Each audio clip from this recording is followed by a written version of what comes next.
Moi, je suis venu à ce dossier d'abord par conviction, un. Deuxièmement, parce que je voulais participer à quelque chose qui engage le pays. Et que c'est à ce titre-là que, en tant que professeur, j'ai été associé justement à la question du Sahara pour travailler fondamentalement sur le dossier. Donc, mon premier contact avec le Sahara est un contact des plus euphoriques. C'était pour moi une joie déjà. C'est comme si j'allais rejoindre quelqu'un que je n'avais pas vu depuis très longtemps. Et je crois que nous savons tous cet attrait que nous avons pour découvrir celui qu'on voudrait toujours voir. Et mon premier vol, justement, ça a été un vol de Rabat-Laayoune. Rabat-Laayoune, c'était quelque chose d'extraordinaire.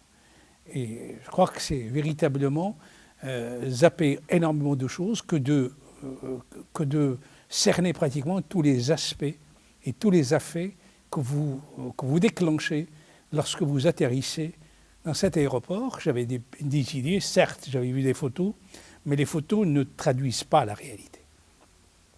Et donc, c'est à peine si je me sentais à Laayoune, parce que c'est comme si j'étais dans une ville, voire même une ville mieux organisée que celle que j'ai connue. Pratiquement durant toute ma vie, aussi bien ici au Maroc qu'ailleurs.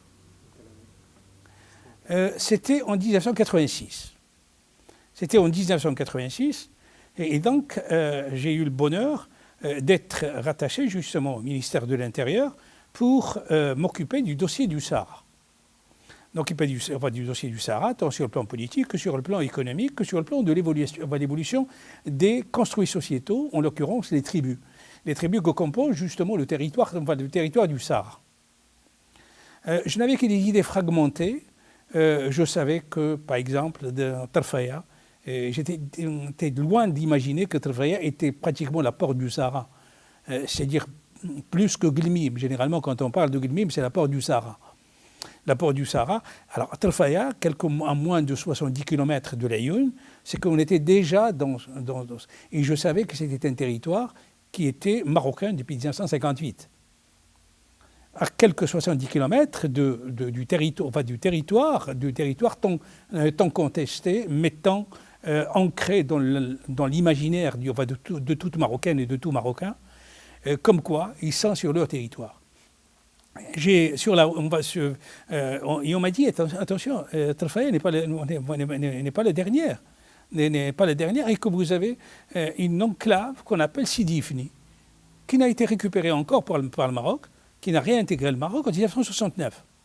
Et déjà les questions, loin d'être des questions, des préoccupations ou des problématiques pédagogiques ou, disons, intellectuelles, c'est véritablement la confrontation avec le réel, avec le territoire.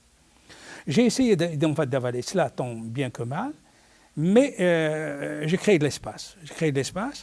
Et puis, ce faisant, il y a eu justement cette évolution vers la quête d'une solution, pour satisfaire beaucoup plus l'international que pour satisfaire un quelconque imaginaire marocain.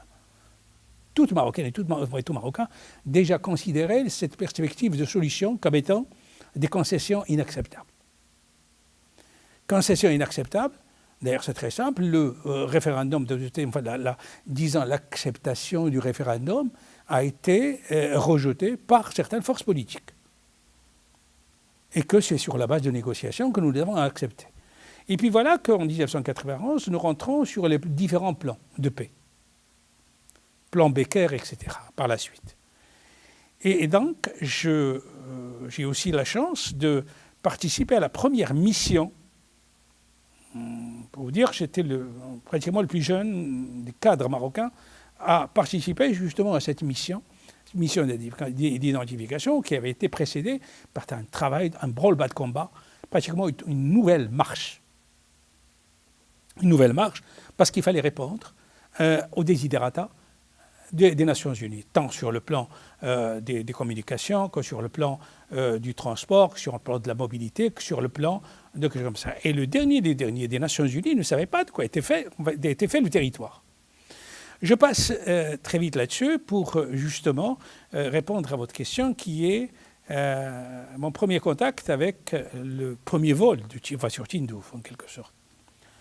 J'arrive, j'ai eu la chance d'être considéré comme étant, d'être retenu comme étant un observateur principal pour l'opération d'identification des Sahraouis qui étaient appelés ou censés voter au référendum. Cela a été précédé par tout un travail d'organisation, un travail de réflexion, un travail de qui votera et quels sont les critères à retenir pour distinguer l'ivraie du bon grain, c'est-à-dire qui doit voter et qui ne l'est pas. Ce n'est pas à nous de trancher.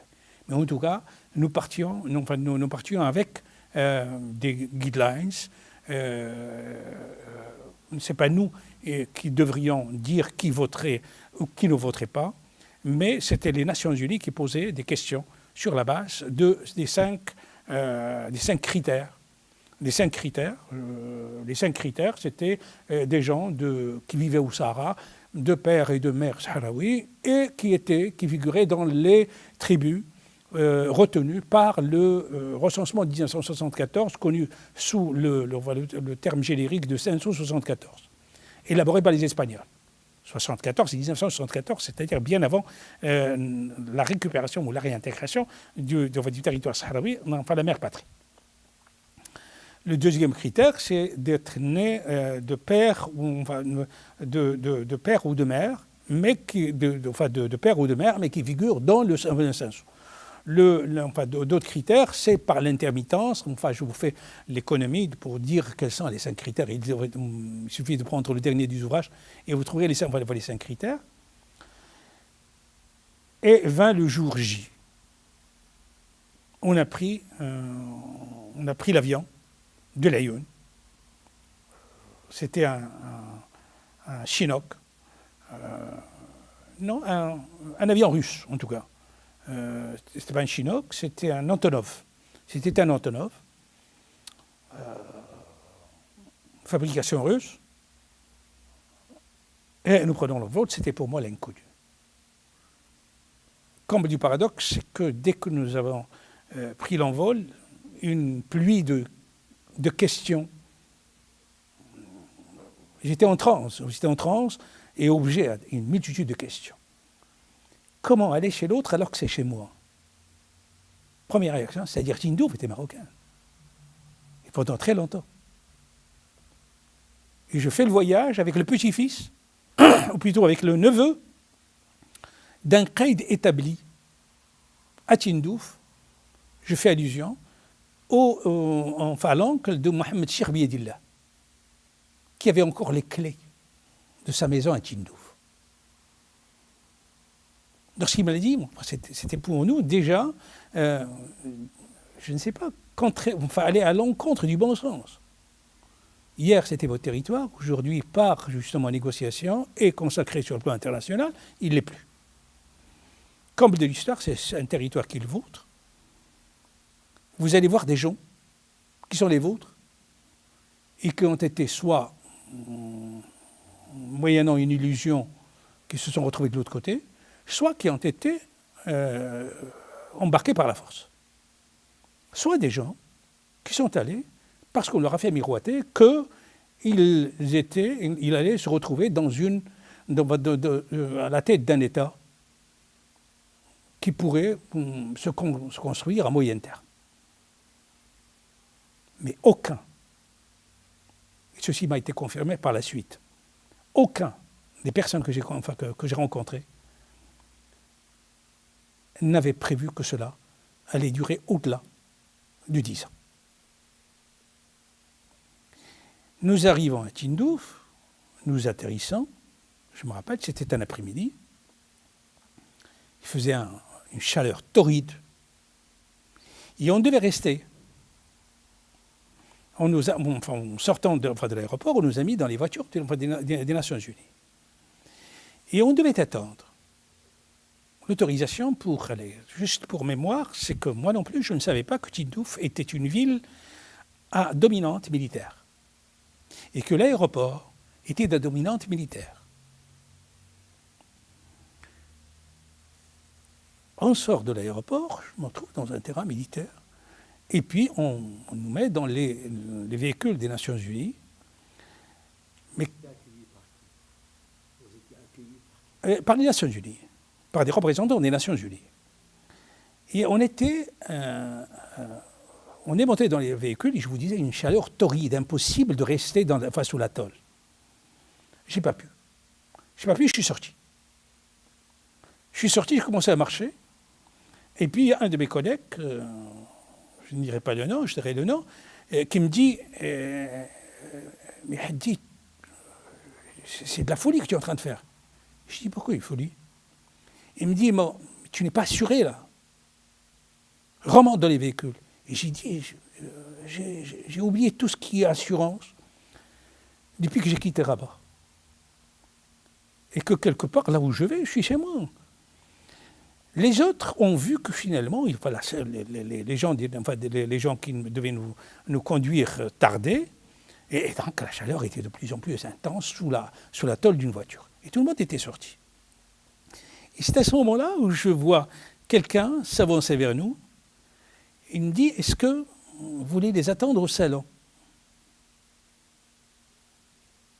Sans me poser trop de questions, j'ai dit d'accord. C'était le directeur de l'aéroport, de Tindouf. Je rentre, bon, il faisait beaucoup moins chaud dehors. Et puis nous, quand on est parti la première fois, on a amené avec nous de l'eau, quelques limonades et puis du café. Du café et quelques yaourts. On a eu, je ne sais pas, comme ça, pour partager. Je suis reparti de la voiture, j'ai ouvert la mallette et j'ai pris quelques bouteilles d'eau, bien de chez nous, et une ou deux limonades, je ne me rappelle plus, et quelques yaourts et biscuits. Et j'ai partagé avec lui. Et je sentais que le bonhomme était aux anges. Et aux anges, même quelqu'un qui n'a jamais goûté à cela ne serait pas donc face au niveau. Puis je pose la question, où est-ce que vous avez grandi? Il m'a dit au Maroc. Donc quelque part, ça lui a rappelé quelque chose qu'il a quitté depuis très longtemps. Et puis les autres m'ont rejoint, ont fini par me rejoindre, et donc on a attendu tranquillement cela. C'était cela, mon premier contact avec l'inconnu.